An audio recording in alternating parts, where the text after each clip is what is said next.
Now, County is home to the Maasai people, a conservative community that has remained mum on mother's sexuality. Now, women leaders are on the forefront in speaking for the girl child after the community was ranked top in teenage pregnancies in a report released recently. While urging the Ma community to embrace open dialogue to curb teenage pregnancies, women leaders called on the Education Ministry to ensure age-appropriate comprehensive sexuality education is implemented in all schools. Sex education is very paramount.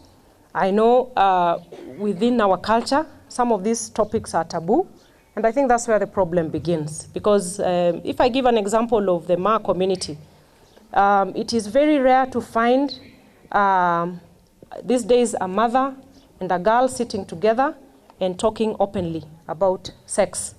And I think the more we keep burying our heads in the sand, the more these problems keep going on. Sex education was there in the villages. I do not think it is something to shy away from. It should be brought into the education system.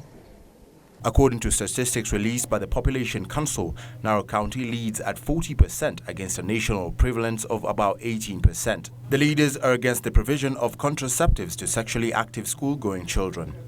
I wouldn't advocate for our girls, underage children or young girls or boys, for that matter, to do family planning. I think we are going the wrong way if we do that.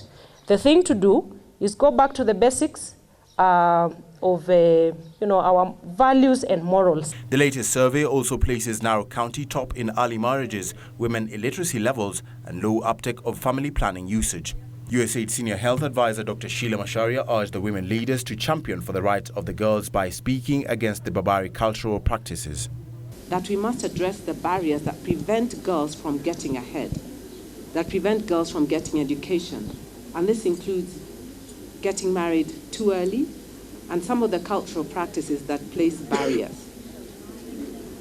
We recognize that one of the things that must be addressed is that from a very early age, boys must be included in the conversations that talk about prevention of pregnancy, so that they see themselves as an equal partner in prevention.